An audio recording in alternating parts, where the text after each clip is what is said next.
This is Rome, the capital of an empire that stretched more than 1,000 miles and which ruled Europe from before Christ to around 400 CE. Today, Rome is again the centre of Europe, but this time for very different reasons. A newly elected populist government threatens to tear up the Euro membership rulebook. Could this mark the end of the Euro, or perhaps ring the death knell for the Eurozone? With a little help from Paul Simon, I'm answering those questions. She said, "It grieves me so to see you in such pain. I wish there was something I could do to make you smile again."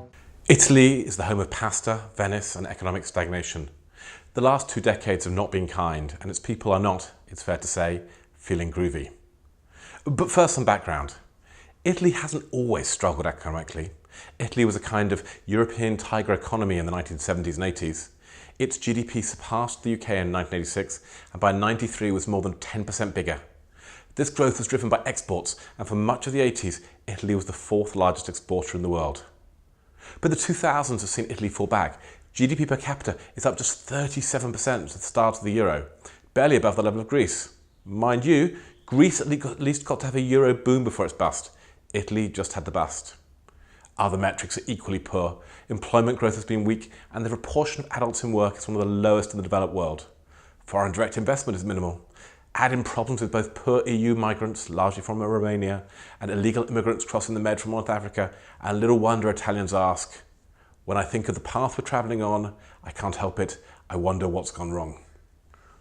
What then has gone wrong in the land of the Dolce Vita? Why has Spain, which had a much less balanced economy on the cusp of the Eurozone crisis, recovered, while Italy has repeatedly faltered?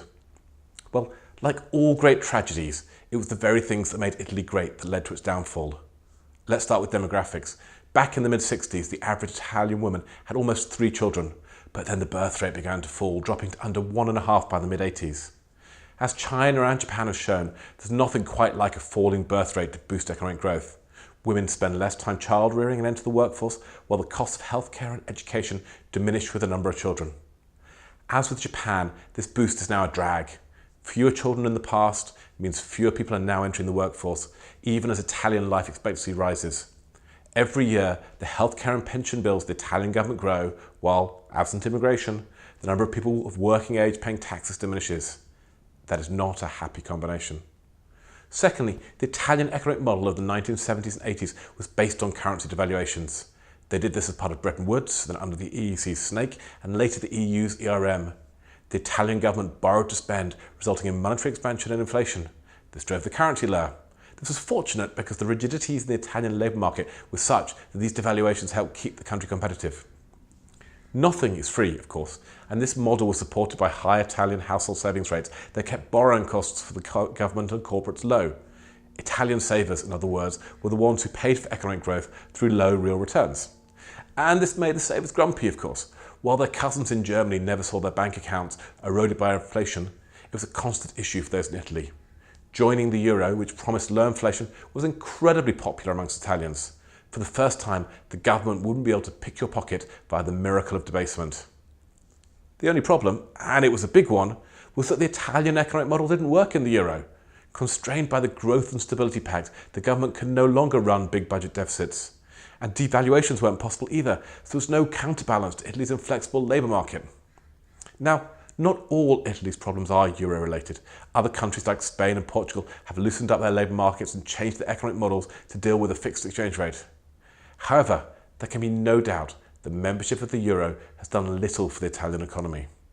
So, what's Italy to do? Well, the incoming government of left-wing populists and right-wing populists plans to raise pension payments and rail against EU limits on spending. Conflict with the EU and ECB seems inevitable. The new Minister for Europe, this guy, has called for plans to be drawn up for Italy to leave the Eurozone. And really, when you think about it, there aren't 50 ways to leave the euro, there are 4. First is the slip out the back Jack method. This is the abrupt and unplanned exit where, for one reason or another, the ECB removes support from Italy. That sounds inconceivable, right? It isn't. Imagine the Italian government spends and spends, ignores the entreaties of the ECB and tells the EU it won't pay fines. Then the ECB no longer rolls over Italian government debt and bond yields spike. Suddenly, the Italian government can no longer borrow money. The ECB has gambled that at this point the Italian government folds. But if it doesn't? Or imagine a run on the Italian banking sector. Firms and individuals are trying to pull physical euros out or send money abroad.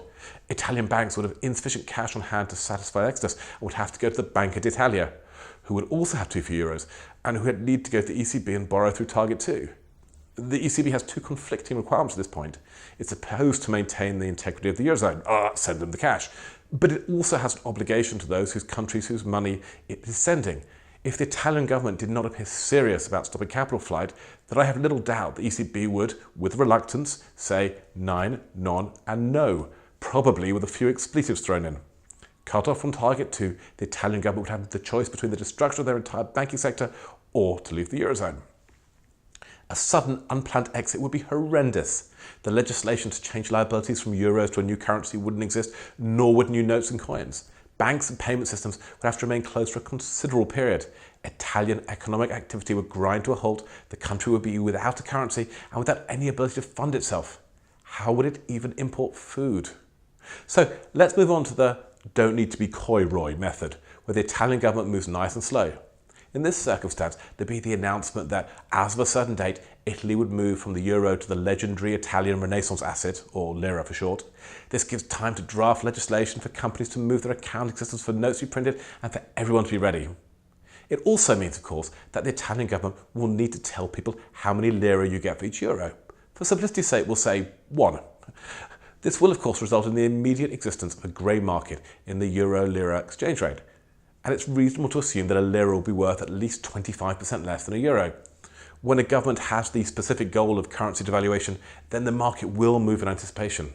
So now you're an Italian with 1,000 euros in the bank. Do you A, leave it there with a shrug, or B, race to the nearest ATM and withdraw all 1,000 of your euros and maybe max out your overdraft at the same time? Every Italian citizen and company would be desperately trying to shift every euro they could, either overseas, where the Italian government couldn't touch it, or into actual notes and coins that could be hidden under the bed. Announcing a future euro departure results in the mother of all bank runs, and in Italy being forced out of the euro via the slip out the back jack method. Basically, there is no slow, sensible and deliberate way to leave the euro. Now, a popular favourite on the internet is the need a new plan Stan approach, also known as implementing a parallel currency. The Italian government would announce, hey guys, we're definitely not leaving the euro, but just for fun, we're creating a new currency called the lira. Under this plan, the Italian government would use the parallel currency to avoid spending on debt limits. Now, the Greek government accidentally and unofficially implemented a parallel currency at the height of its financial crisis. With no money in the bank, it issued IOUs to suppliers, who then sold them at discount to face value, or who in turn used them to pay their own bills. Greek IOUs were presented as an emergency measure that would be used until the crisis was debated. The Greek government was promising euros to suppliers, but in the future rather than now. And if the alternative was not getting paid at all, the lira would be different. It would be a permanent currency and would become unanchored from the euro over time. Now, having a parallel currency doesn't revalue existing liabilities. So if you're an Italian civil servant and your income moves over to lira, you'll need to convert them to euros to pay your rent or mortgage. As the lira would inevitably be worth less than the euro, implementing a parallel currency to pay civil servants or pensioners would be a not particularly well hidden way of cutting their incomes dramatically. Of course, the Italian government could go with a kind of Berlusconi-esque wink and say, hey guys, if we were ever to leave the euro, then we convert euros to lira on a one-to-one basis, which would in theory anchor the lira. Unfortunately, it would also lead to people panicking that their euros would soon be worth as little as lira, and oh my, we're back with all the problems of the slip out the back jack. Okay then, how about we hop on the bus, Gus? This means surprising everyone with an announcement at 6 p.m. on Friday night there is now a week-long bank holiday while everyone moves to a new currency. That time is used to mint notes and coins, get them to banks, convert all assets in banks to lira, convert accounting systems, and to pass legislation. This is the only sensible way to leave the euro. But doing it fast only works if it's a total surprise. And it involves assuring people that you're not going to do something and then doing it anyway. A lot of your voters will feel betrayed, which is an especially big issue for Five Star, whose supporters, as you can see on the chart, would rather like Italy to stay in the euro. It takes balls of steel to do something so disruptive with so few of your own voters on side. And of course, a fudge departure where euro exit legislation fails to pass, but everyone is alerted to the plan to leave the Eurozone means capital flight and, Oh no, not again. We're back at the slip out the back Jack departure and all the problems that brings. This all sounds terribly negative, doesn't it? Italy has no good way to leave the Eurozone, its politicians are unwilling to deal with structural problems in its economy, and the demographic drag will just get worse. But let me tell you something that the Italian government could do that might get the economy moving. And if the economy was moving, some of the structural changes become easier. Mortgage interest tax relief. What? You see, Italians largely own their own homes, but prices have gone nowhere. There's no wealth effect like in the US or the UK. With people unable to rely on the bank of bricks and mortar, household savings rates are too high and consumption is depressed. Mortgage interest tax relief should send house prices higher, lowering savings rates and increasing consumption. Think about it. It's an idea I'll explore in more detail in a future video.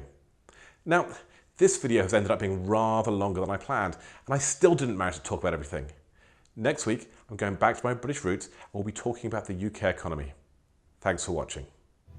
She said, why don't we both just sleep on it tonight?